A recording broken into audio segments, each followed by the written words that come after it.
الرحمن الرحيم الحمد لله رب العالمين waxay mahad u sugnaatay Allah subhanahu wa ta'ala oo ina soo gaarsiiyay gabagabadii iyo gunaanadkii tarta aqooneedka cilmikaad ee ka socday iskuulka hoose dhexe iyo sare ee Al-Waasi' sidoo kalena ay isugu soo hareen finalkii fasalada form 1 iyo 8aad oo runtii soo muujiyay halgan aad iyo aad u qurux badan oo ay kaga soo guuleysteen fasaladii kale oo dhigoodu ahay iyaguna dhimala insha Allah guusha waxay yeelan doonaan kalalka kale soo socda hadii la yiraahdo guushu waa cidba mar oo ma jirto qolo ay gaar u dhalatay ama gaar u leh marka waxaan rajaynaynaa inuu nagu soo gabagabo asaguna si qurux badan qaybta finalka ay ku tartamayaan fasalada form 1 iyo 8aad waxaanu leenahay labaduba hambalyo marka koobaad marka xigta waxa la ku tartarsiinayo aqoontiini iyo cilmigiini aad la soo socoteen oo in badan soo qaadanayseen macallimiintuna iyo waalidkuna ay kugu soo dadaalayeen Ilaahay subhanahu wa ta'ala ayaa mahad iska leh waxaan rabaa marka inaan tartanka gudo galno laakiin tana gudo galin ka hor waxaan ku furfuranaynaa aayadaha Quraanka Kariimka iyo qowlka Eebe waxaan inoo aqrinayaa Cabdifataax Bismillahir Rahmanir Rahim الحمد لله رب العالمين الرحمن الرحيم مالك يوم الدين إياك نعبد وإياك نستعين اهدنا الصراط المستقيم صراط الذين أنعمت عليهم غير المغضوب عليهم ولا الضالين صدق الله العظيم وصدق رسول الكريم ونحن على ذلك من الشاهدين waxaan sii galeynaa tartanka marka inta aan su'aalaha aan bilaabin ka hor waxaan rabnaa inay qolo walba soo diyaarsato qof si aan u ogaano tiimka su'aasha koobaad lagu bilaabayo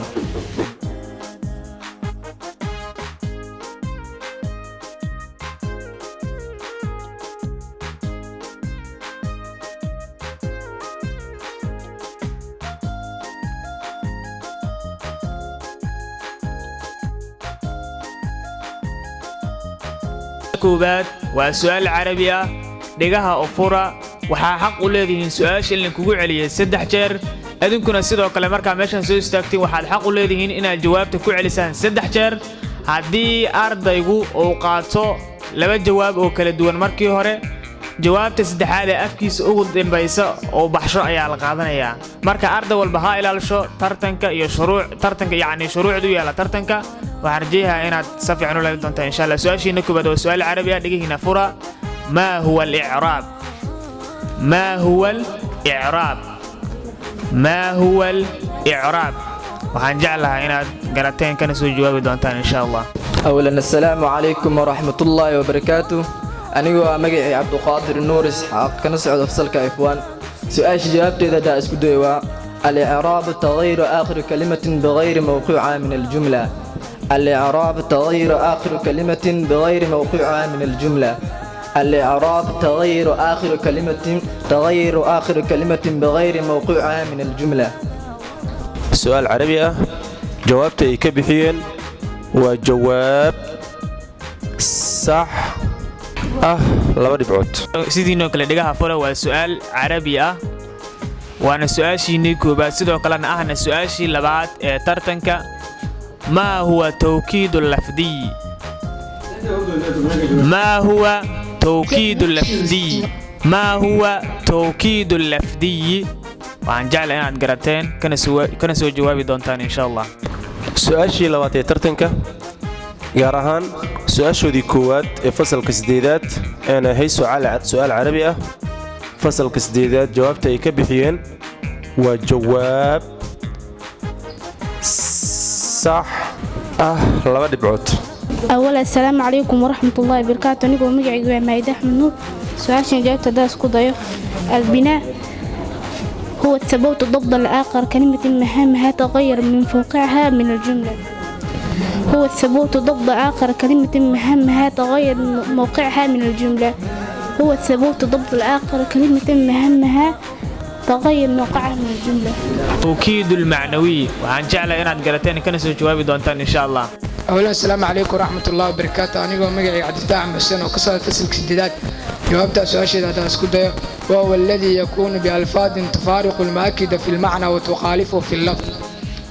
وهو الذي يكون بألفاظ تفارق المؤكد في المعنى وتخالفه في اللفظ. وهو الذي يكون بألفاظ تفارق المؤكد في المعنى وتخالفه في اللفظ. سؤاشي أفراد ترتنك جارهان سؤاشو ذي اللبات فصل كسديدات أنا هيد سؤال عربي فصل كسديدات جوابته يكبحين والجواب صح أنا نهين إبر دبعوت guddiga ayaan ka dhageysanaynaa jawaabta insha Allah dhagihiina fura سؤاش جوابته waxay noqonaysaa هو الذي يكون بالألفاظ توافق المعنى المؤكد وتخالفه في اللفظ waxaan filayaa fasalka sideed inaad fahanteen mar dambe idin hareer mari doonin maasanidiin su-aashan waa su-aal technology ah waxaan iska leh fasalka form 1 dhagihiina fura waana su-aashii saddexaad sidoo kale ahna su-aashii afraad ee guud ahaan tartanka what does RAM stand for what does RAM stand for marka saddexaad what does RAM stand for waan jeclahay inaad garateen kana soo jawaabi doontaan ورحمة الله وبركاته مقعي ومايدة أحمد نور سؤال جابت إذا اسكت random access memory random access memory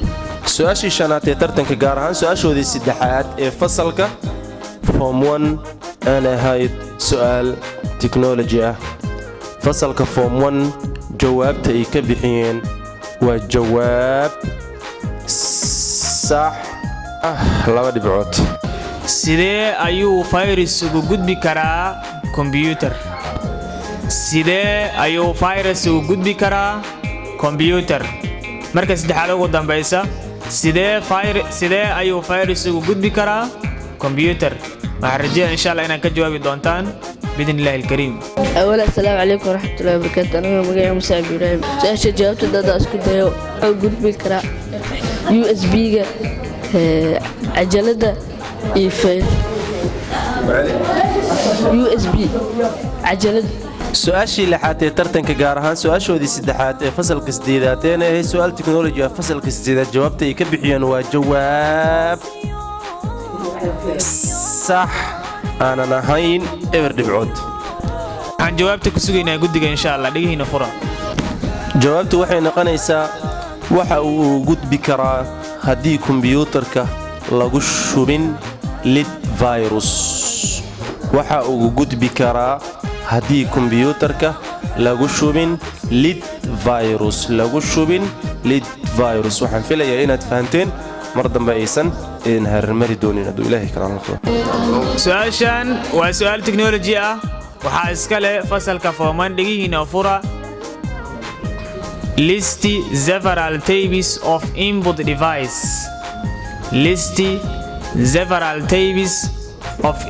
device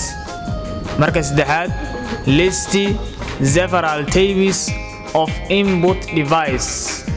waan jeclahay inaan ka jawaabi doontaan insha Allah.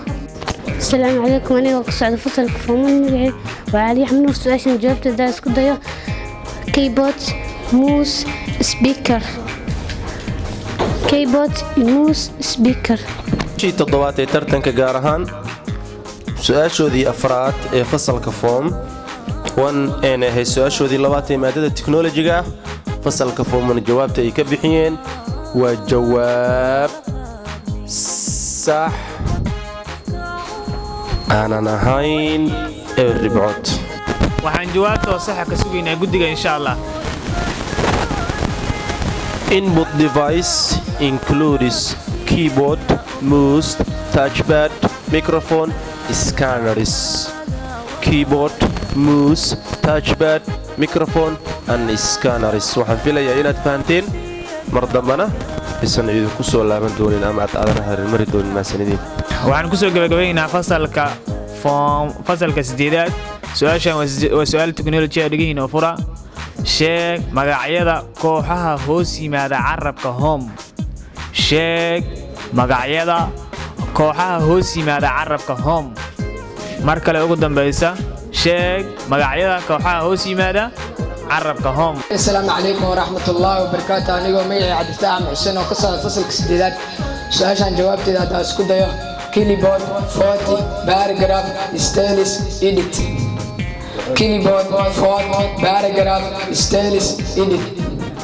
كيبورد فوت باراجراف ستيلس إديت. su-aashii la weydiiyey fasalka 8aad aana su-aal teknoloji ahayd jawaabtay ka bixiyeen sax iyo qalad guddiga. su-aashii 8aad ee tartanka gaar ahaan su-aashoodii afraad ee fasalka 8aad eena ahayd su-aal fasalka 8aad jawaabta ay ka bixiyeen waa jawaab sax ah 2 dhibcood. waa su-aal biology ah. What is the period? What is the period? marka saddexaad ugu dambaysa what is the period? السلام عليكم مجيء وعلي حمنوها كسر فصل كفومون سؤال جوابته ده اسكتايو Scarlet RNA molecules which has not capsid protein code. Scarlet RNA molecules which has not capsid protein code. Scarlet RNA molecule which has not capsid protein code. su-aashii 9aad ee tartanka gaar ahaan su-aashoodii 5aad ee fasalka form 1 eena ahayd su-aal biology ah. fasalka form 1 jawaabta ay ka bixiyeen waa jawaab sax ah 2 dhibcood. waa su-aal saynis ah. faarax ayaa sare dhulka ugu qaaday weel biyo ah oo culayskiisu uu dhan yahay 4 kiilogaraam waxa uuna saaray meel jooggeedu yahay 1 mitir. soo saar hawsha la qabtay. mar kale aan ku celiyo faarax ayaa sare dhulka ugu qaaday weel biyo ah oo culayskiisu yahay 4 kiilogaraam waxa uuna saaray meel jooggeedu yahay 1 mitir. soo saar hawsha la qabtay. fasalka 8aad jawaabta ay ka bixiyeen waa jawaab sax ah 2 dhibcood. fasalka fooman dhigiina fura. State the most well-known disease caused by virions. State the most well-known disease caused by virions. سؤال جوابته ده اسكتايو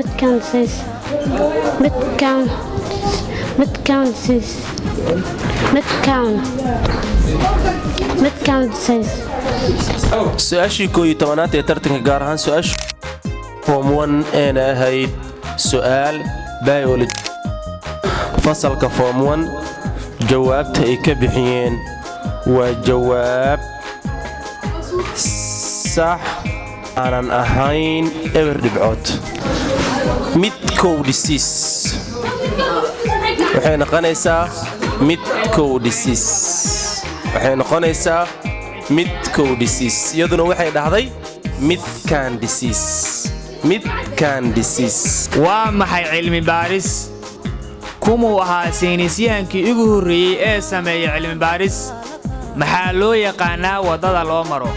عمل باريستا وهم كنظام سنة واستعمالنا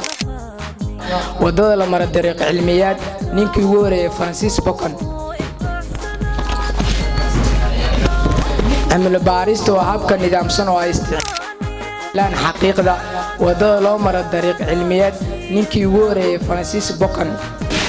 su-aashii 12aad ee tartanka gaar ahaan su-aashoodii 6aad ee fasalka 8aad een ahayd su'aal saynis ah. fasalka 8aad jawaabta ay ka bixiyeen waa jawaab sax ah. What is the meaning of darag? The meaning of darag. أولاً السلام عليكم ورحمة الله وبركاته. أنا عبد القادر نور إسحاق كنسعد فصلك. Drug is a substance intended for use determined prevention of disease. Drug use in the determinant or prevention of disease. Drug is the best. Drug is reaction, carmination, terment or precipitation of disease. su-aashii la weydiiyey fasalka fooman sax iyo qalad guddiga tartanka gaar ahaan su-aashoodii toddobaad ee fasalka form 1 English ah fasalka form 1 jawaabta ay ka bixiyeen waa jawaab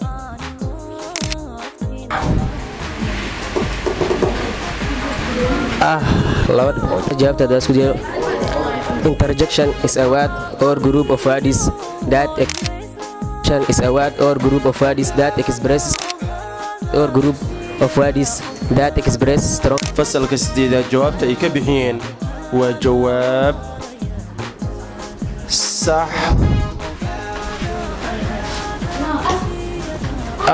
laba dhibcood su'aal English ah waxaan iska leh fasalka fooman dhigiina fura what is the meaning of informal letters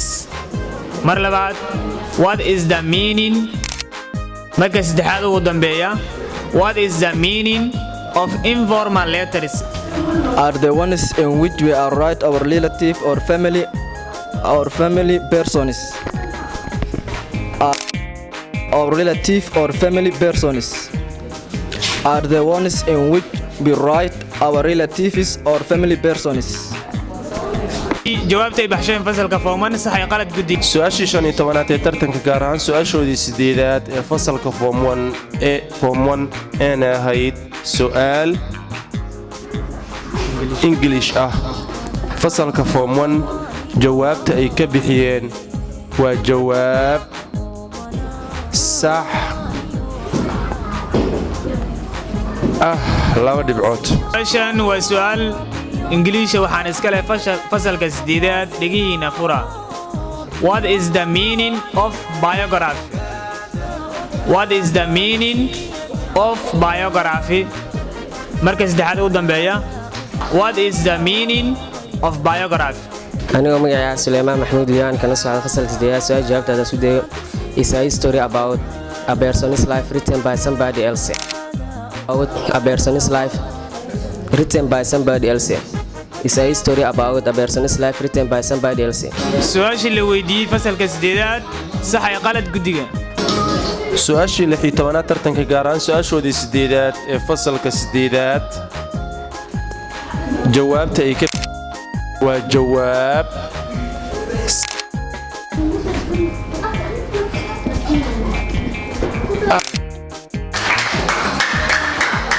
su-aalihii xisaabta ahaa ee la diray xalkoodii bal sida lagu soo xaliyey sax iyo qalad guddiga su-aashii 19aad ee tartanka gaar ahaan su-aashoodii ee fasalka form 1 eena ahayd su'aal xisaab ah fasalka form 1 jawaabta ay ka bixiyeen sax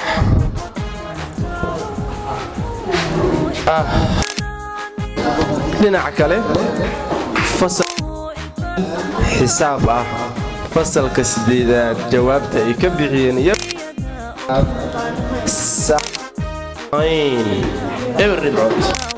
jawaabtu waxay noqonaysaa